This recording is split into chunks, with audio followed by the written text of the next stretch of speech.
of my Omnifactory base.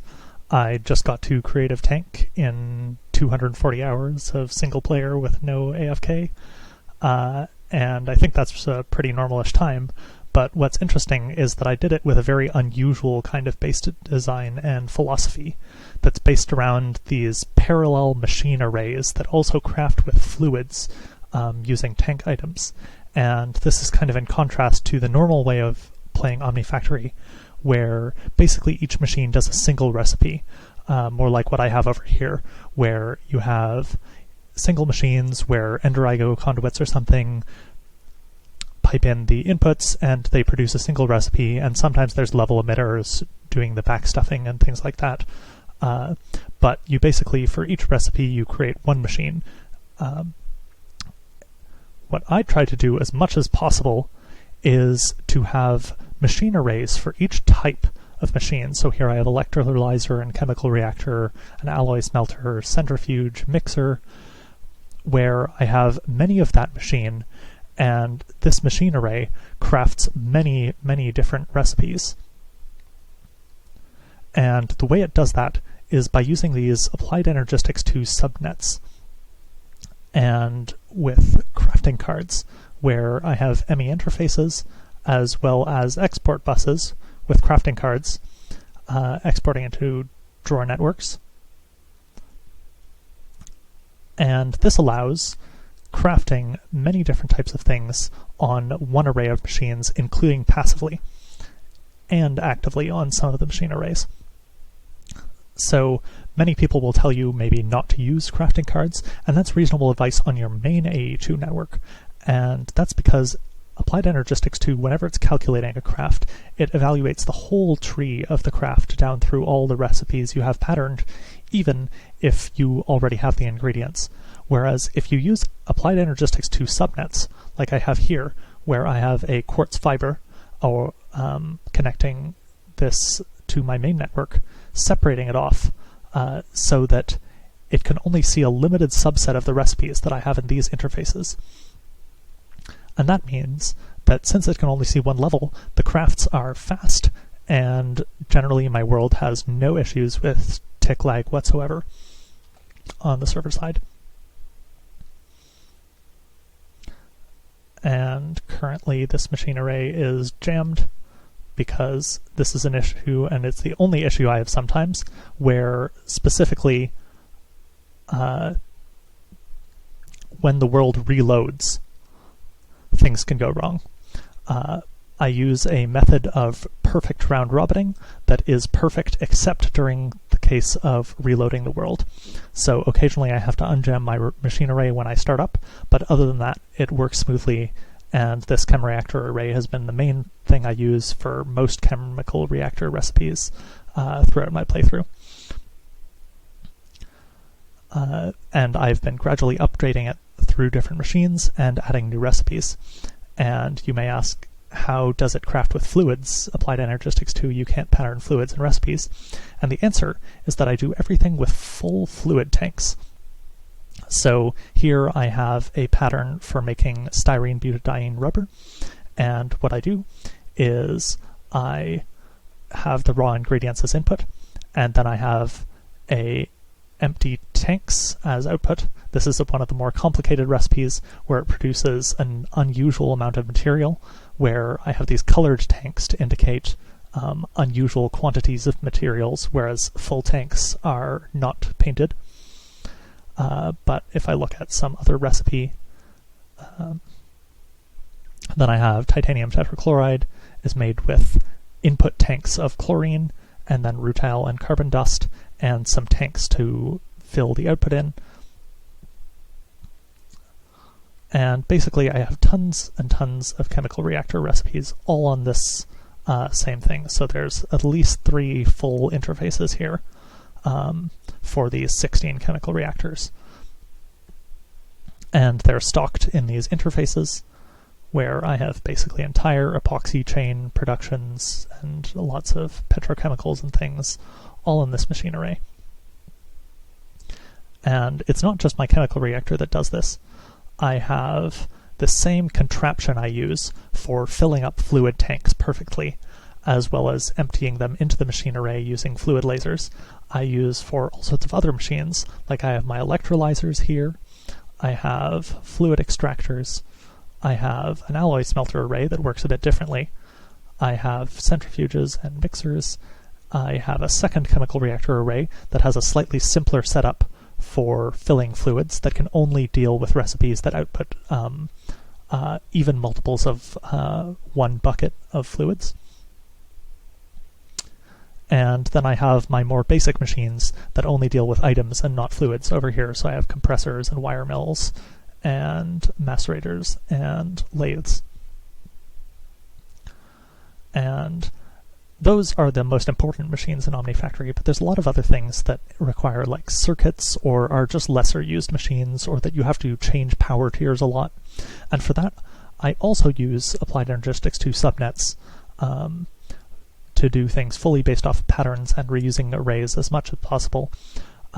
But I use these power tier based machine array subnets. So here I have two different MV subnets that I used for my initial automation of circuits at the refined tier, as well as the SMD components and some plates and wires and things.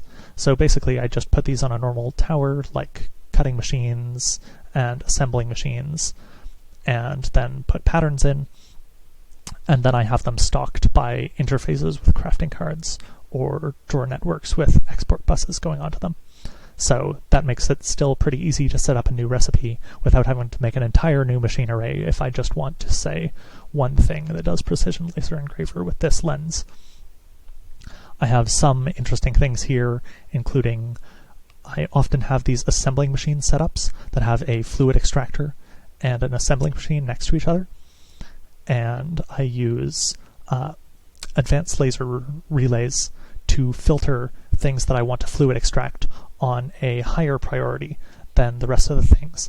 And then the interface goes into the ME interface goes into the actually additions item interface to distribute to those, and then it's just extracted with an item conduit. I have a similar setup here for cables, where I extract tanks of styrene butadiene rubber into this tank, which empties the tank items into its internal buffer, and then that gets put into the assembling machine with the circuit for covering cables. So that's where I have a bunch of my recipes for cables, and they're just passively stocked in this big drawer tower. And the way I do these drawer towers is this allows me to completely avoid level emitters by just choosing the upgrades I have in each drawer to be based on the amount of that item that I want. And then I have the export buses with everything in them, and then every drawer array has a storage bus that is partitioned just using this partition storage based on existing thing, and it has priority 1, so that if there somehow one of these items made it into my main network, the items on my drives will be extracted first before pulling from these drawer towers, but it'll prefer to put it into these drawer towers if it gets any extra.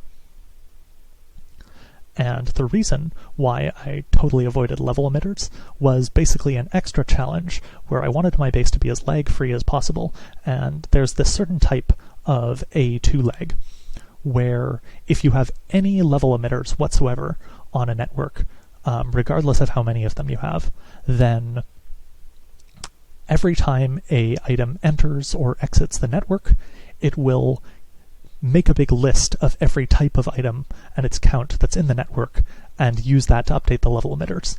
And this means that it scales both with the number of item types and the number of items entering and exiting. So this can be a significant source of lag on late-game bases, although some things in Prototype Trousers' Applied Energistics 2 fork, which I do use, make this lag a bit better. But I just wanted to have as little lag as possible, and I way overshot that. I've never come close to having any server-side tick lag, and I knew exactly how I could avoid level emitters using these drawer arrays, and there was only a few times when I found that a bit inconvenient. So those are my MV towers. Those are the first ones I did, but I also extended the same concept. This one has both a tower for IV and EV. This is my HV tower. It's also where I automated the atomic reconstructor using ME formation and annihilation planes. These ones tend to have many crafting CPUs, since each machine can be doing many crafts at a time, whereas the other ones tend to have only one crafting CPU on them. And here's my LUV and ZPM towers. And sometimes I also have manual, like, main network machines. So here's my ZPM compressor, where I changed the interface to here, where it balances over 2 ZPM compressors. So I use this for late game heavy plating. Yeah, so those are my main machine arrays, and then possibly the one that's most interesting for other people, where most of the arrays, I don't think that this playstyle is necessarily better. I finished in a fairly normal amount of time, but it's basically more thinking work and more complexity without that much advantage over the normal playstyle.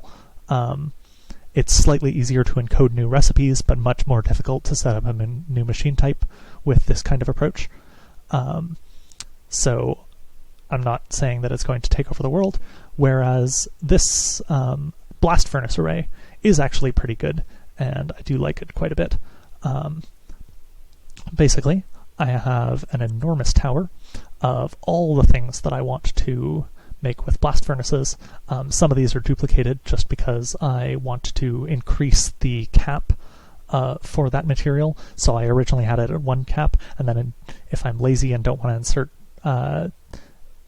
to move it to a different drawer to increase its cap, but I don't want to increase the cap of other materials that I put in the same drawer, I'll just duplicate it or put another one of it in another drawer.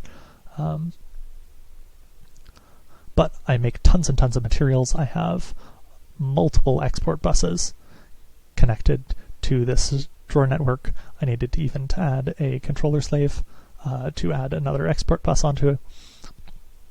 Basically, this array makes all of my blast furnace things completely passively, but I can also support active crafts. So I have these ME interfaces, have all my passive blast furnace materials, and then I also have an interface where I can actively request blast furnace materials. This is connected to my main network, and the rest are connected to a subnetwork with some crafting CPUs on it. I use 2 crafting CPUs here so that the delay between one craft and the next is less, because I care more about full utilization of my blast furnace array. So let's see if I can cause it to do something. So I believe that requesting Canthal will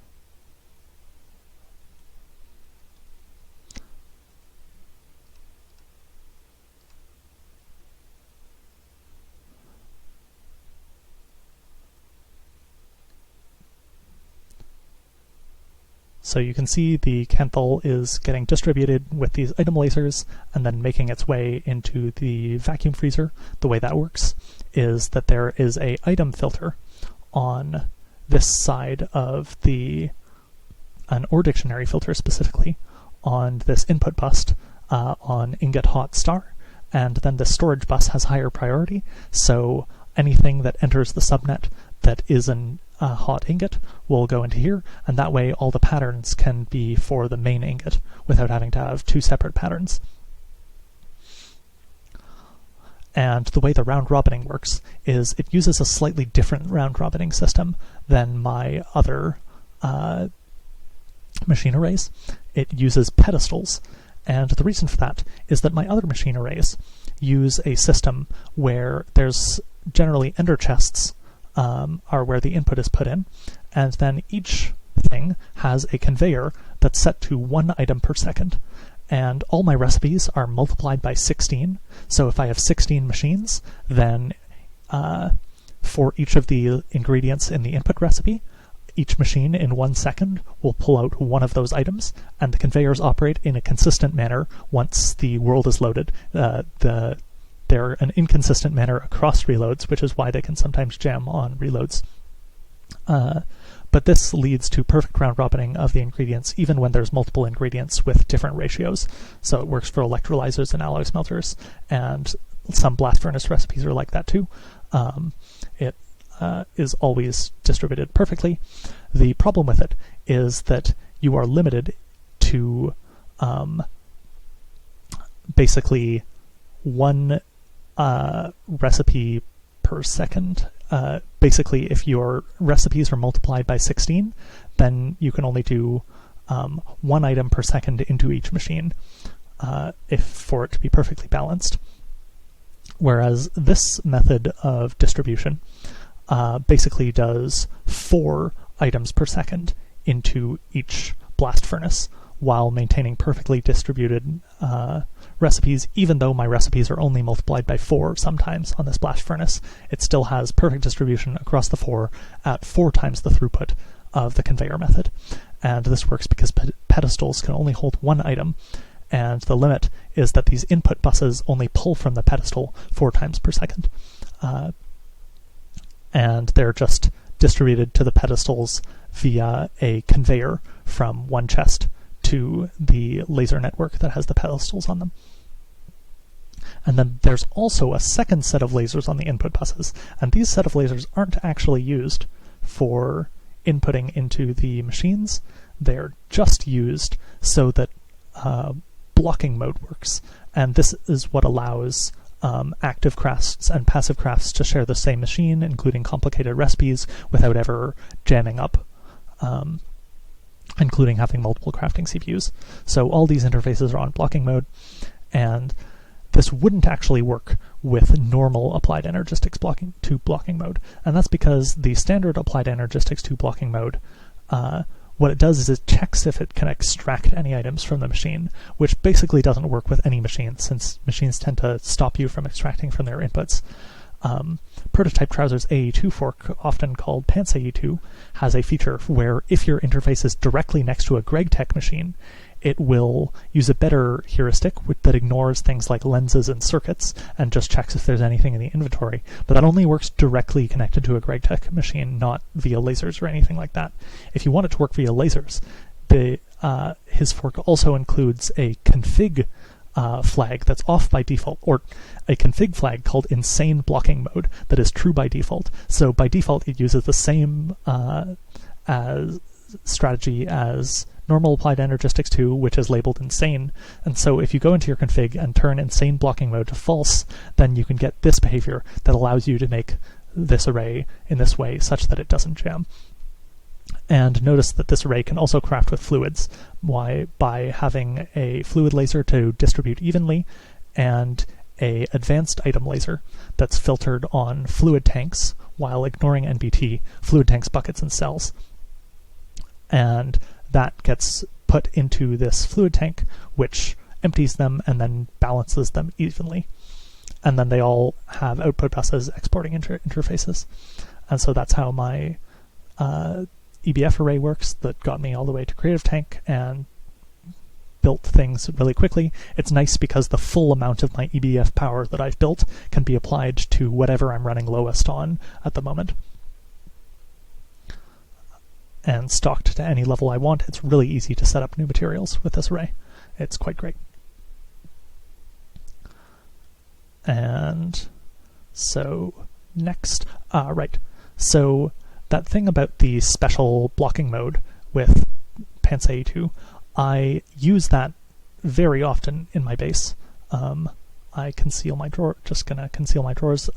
Concealing drawers, it helps frame rate a bunch. Anyhow, I use that, rely on insane blocking mode being false in many parts of my base, but just to prove that I don't need that technically, I built this one machine array that works even with normal, completely vanilla applied energistics 2 without any patches. And the way it works is basically using this adapter contraption on the top, where things have a laser network where the highest priority is, one second, let me get my laser wrench. The highest priority is this advanced laser relay that is allowed to be entered into but not exited. That's not important in this configuration. But this on a lower priority, such that basically it never gets inserted into since it's on blocking mode and it'll never fill up that inner chest, is basically just a detector for whether there's any items in any of these interfaces. And the way that works is all of the machines are connected to lasers. I used to have 16 MV alloy smelters, but I gradually upgraded that to only 4 IV alloy smelters.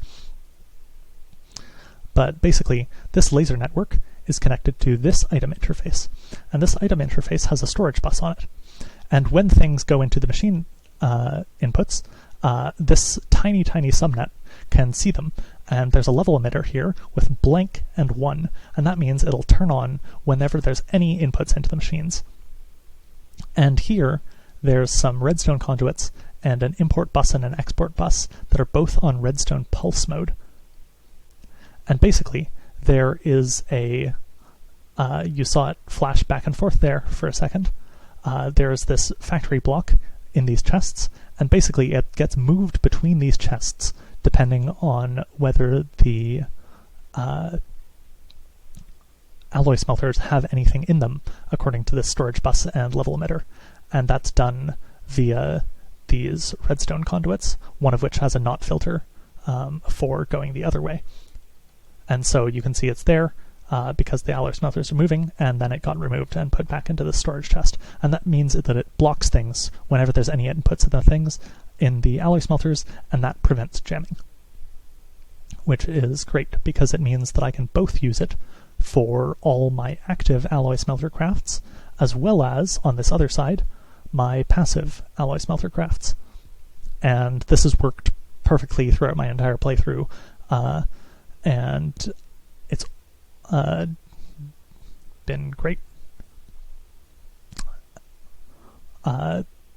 I might make another video to go into more detail about how this system works, but basically it's based on level emitters configured to specific fluid amounts that trigger redstone torches for different colors of tanks in the inputs. So it knows that it only needs to wait for a certain amount of fluid if it has a certain color of tank. And so these fill up from the outputs of the machines and then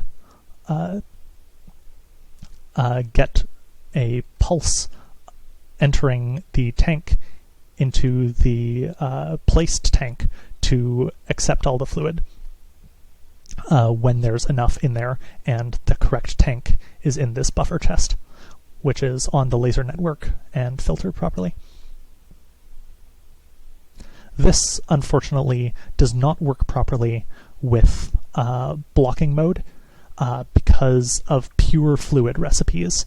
It can jam up if you craft too much at the same time, or if you craft multiple recipes at the same time, because I don't have the presence of fluid plumbed into the blocking mode. I could maybe do that with fluid storage buses and a trick very similar to this over here.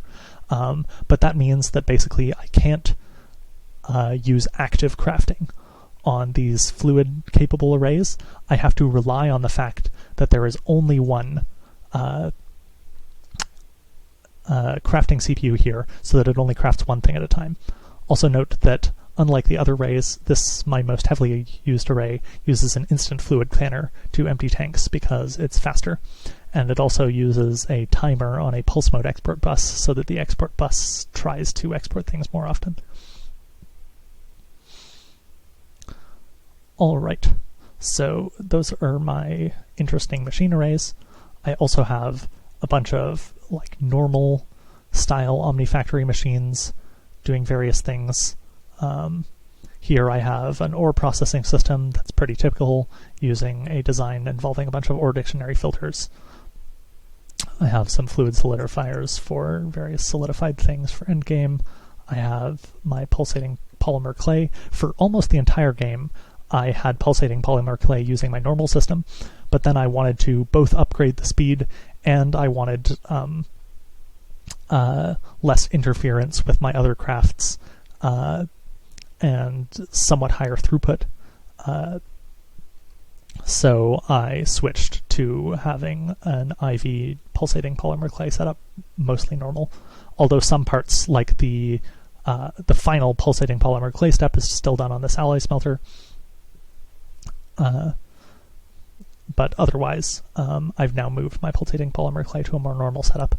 And that's mostly because my chemical reactors were fairly busy, and there's also a delay between it deciding to craft a new recipe where the chemical reactors are mostly idle, similarly for when it's emptying the fluids into the tanks. So these don't get perfect utilization, so it's bad for super high throughput things. Without multiplying your recipes even bigger. Multiplying your recipes bigger is how you amortize away the fluid issues. I have some cryogenic air distillation. I have a bunch of miscellaneous fluid production. Basically, some fluid recipes involve circuits, and my machine arrays obviously can't switch the circuits around. It's impossible to extract them from the inputs other than by breaking the block or by having a human switch them out. So things that involve circuits I make in the totally normal way, and the other thing that I make in a more normal way is anything with really weird quantities of outputs. Basically, almost all recipes use either multiples of 1 bucket or multiples of 144 millibuckets, and I have a tank color for 16 times 144 millibuckets, so I can make recipes with outputs like that. Or maybe it's this one. No, I have a tank color for it that's on some machine arrays. But other times there's really weird quantities, especially like styrene, butadiene, rubber has that. So those I make with more normal processes. I do my petrochemistry that way because there's a lot of circuits and things. So that's what these more normal machine towers are for. And then I often have these little tanks with fluid storage buses on them just to expose those fluids to my main A2 network. But then you may ask, wait, how do I get my petrochemistry stuff into the tank item form? And that is what this area is for. Basically, I have all these fluid tanks on the wall with export buses exporting the various things into them, either cells or buckets. And these tanks just export into the drawer, which have storage downgrades on them for the cell ones. And then there's a bunch of recipes here, which create a, say, oxygen tank with 16 oxygen buckets and an empty tank, or some of them use cells, others don't. So this one is one that uses cells.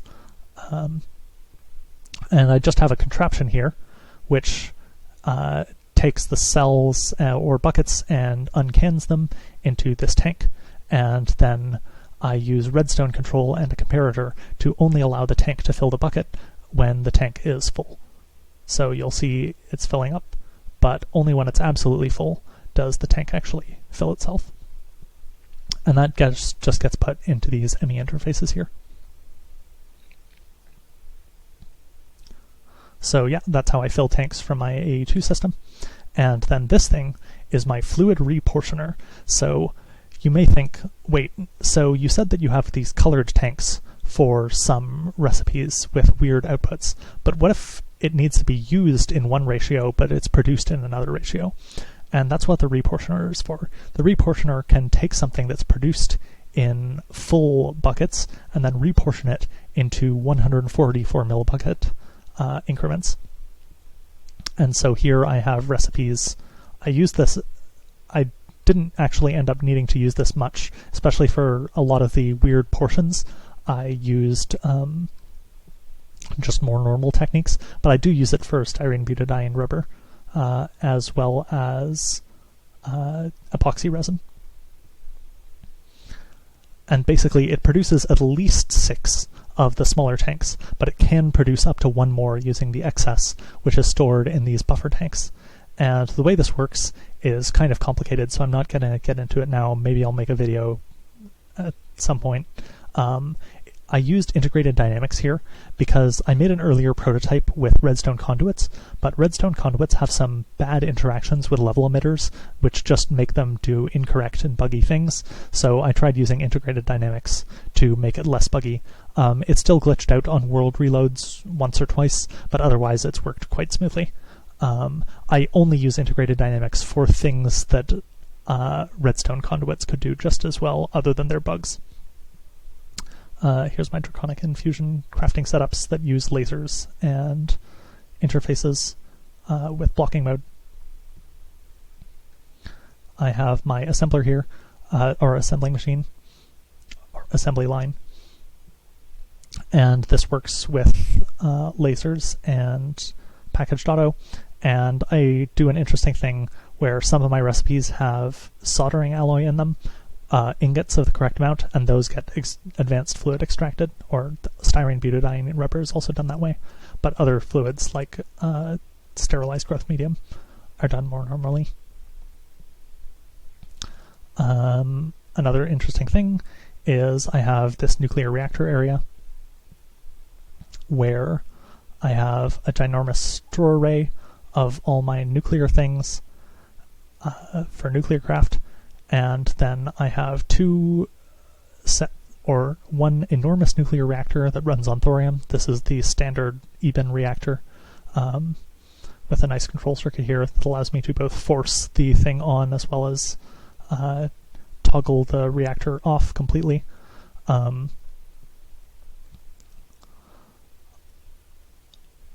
I set the config setting that allows throttling or comparators to only work based on the reactor heat. I originally had it so that it worked based only off the heat and power, but then I wanted to run these reactors off of the byproducts of that reactor, so I wanted to have this running all the time.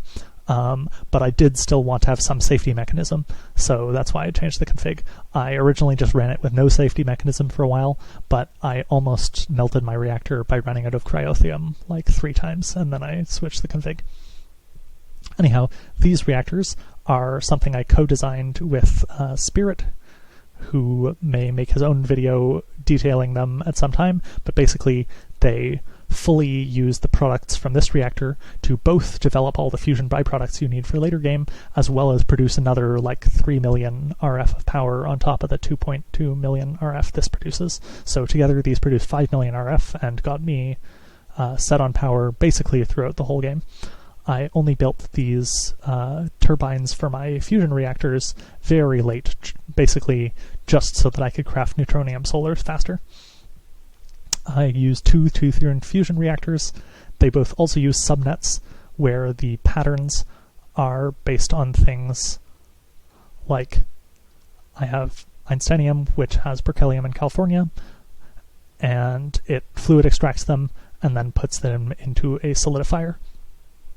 I made 2 fusion reactors so that I can make neutronium faster. This one's currently online since I salvaged the superconducting coils for doing final plating crafting in an EBF. And then once I was done with neutronium, I switched them over to power for the last little bit. I have all my microverse productors that also have the missions patterned with just one of the things that they produce. And yeah, I have my DML area, my general applied energistics, some random machines, and that's pretty much the whole base.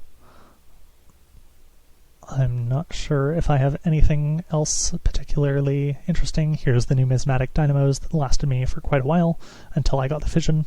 Here's my like very original pulsating polymer clay setup. I added OpenComputers to my pack, and this is just a thing that can more easily program ender chests. Back when I thought I would be using ender chests a lot, but it's just a quality of life thing. I have my small original blast furnace array, some multi-smelters also on subnets.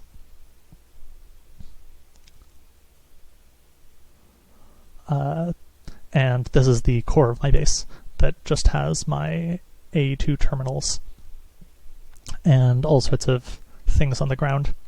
for random storage and stuff. I have exactly one crafting card on my top level, just because I couldn't be bothered to pattern all the things individually for macerating all the dusts that go into those dusts, basically. One thing I realized I forgot to mention, there is a significant annoyance about this approach to doing subnets. Basically, for each step in the recipe, you have to make sure that it's exposed to the network, if it's an intermediate product, on one of these ME interfaces. And the way that works is they just have a storage bus on them that's generally extract only. But the annoying thing is the way crafting cards work on ME interfaces is that if you're completely out of sulfuric acid, say, then it will try and request 6 sulfuric acid in this case. But when it does that, if it doesn't have enough materials to craft 6 sulfuric acid, then it will just fail. It will not craft any sulfuric acid and it will remain empty. So basically, if you're making a chain with multiple levels of these passive production exposed through ME interfaces, you have to make sure that at each step, the number you have stocked in a slot in an ME interface, there's enough stocked in slots downstream in other machine arrays to make that much. So for sulfuric acid, I have to make sure that if I want to produce 6, then I have 6 sulfur dust. That's pretty easy. I think that's just in my main A2 network, but it's more relevant for things that have higher levels of the crafting tree. So that's just an annoyance. There's something I do sometimes to work around that, which is I can put something in multiple slots of the array. That's also why I use cells sometimes here, because if there's buckets, then it'll only ever stack up to 16 in these drawers, so I can only expose 1 in the interface, or if it's cells, they'll stack up to 64, and so I can have 4 in a single slot of one of these interfaces. So these are the ones that do cells. But sometimes I want to stock even more of that. But it leads to some of these are actually duplicated into multiple slots. So there I have 2 of them of hydrogen. And that's the most annoying thing with setting up crafts this way. But otherwise, encoding the recipes is quite easy. There's a trick you can use on the pattern encoder, where if you want to encode a recipe for a fluid that you haven't made yet, so I'm just going to use ethylene as an example. You can go into fluid tank filling, and then scroll a few, and then you'll find one for filling a full fluid tank. And then there you have your ethylene, and then you just have to search for your tanks of whatever the inputs are, and then just like put in the correct number or something. And yeah, all right. One other thing I can talk about, I've seen some YouTube videos of people having different ways of getting around, and I've copied some of the better ways of getting around that I like. One of them is this ender hook. It's super fast to just use it, especially while flying and jumping. Makes it really easy to get around. The other thing is I have these travel anchors at various points throughout my base. So if I want to process some ores, I can go over here and throw them in the small storage space. I'm going to go back to my core. This was super useful before I had my wireless crafting terminal, which I just bind to the same key that I used to have my inventory on. And then I also have a travel anchor that's named current. So whenever I'm making a new project, I usually just plop it down there.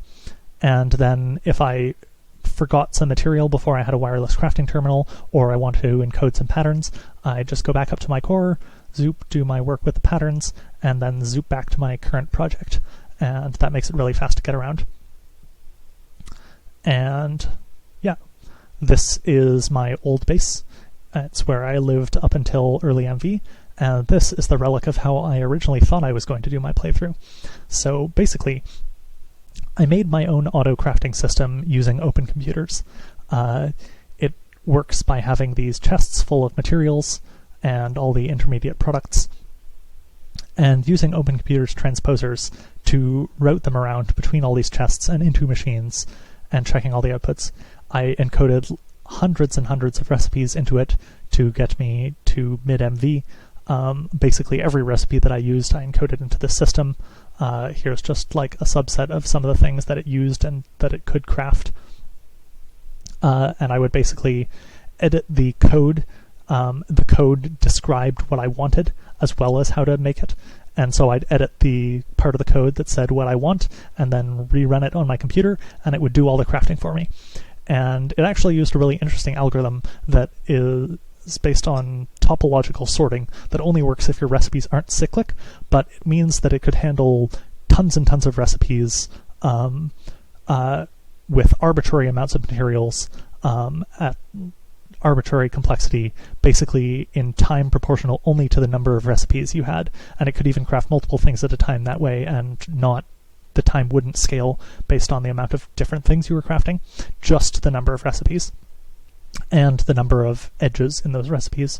So basically it was really highly scalable, and that let me basically constantly recalculate crafting. So I could just like throw in new materials and it would immediately accommodate them. And the plan was that basically all my passive stocking would just be done through automatically entering levels into the system that it would try and meet. And I planned to complete the entire pack this way. The problem was that it became very tedious to manually enter the recipes into my system. I tried to find some way that I could read with the computer, something that I'd shift-clicked into a crafting table, but I couldn't find any crafting table in this pack that was an inventory that could be read by OpenComputers to encode the recipe. And then the other problem was that this system doesn't scale, so OpenComputers can only have a limited number of peripherals, which are these things like transposers, connected to one computer. So I would have needed to switch my system over to being networked with multiple computers, and I started doing that, and it was just a ton of work and didn't seem very fun. So I decided to do something else that I'd find more fun, especially since then I'd be completing the pack in a normal way. I basically only used OpenComputers for the first 40 hours of my playthrough, and I think that messing around and like doing all this coding and debugging and stuff meant that I think there's people who are good at the pack who got far farther in 40 hours than I got in 40 hours. I basically only got up to automating pulsating polymer clay before I stopped using this system. Or I think I used it sporadically up until I had A2 crafting, and then I just switched off it completely. I have a few other things here. And all my old storage and my old workbenches from before I even had this system.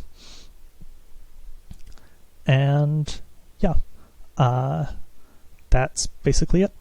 My rubber tree farm. I might make some more videos on some specific parts of the system. Let me know if you have specific things you're interested in. No promises on whether I will, though. That's it. Hope you enjoyed.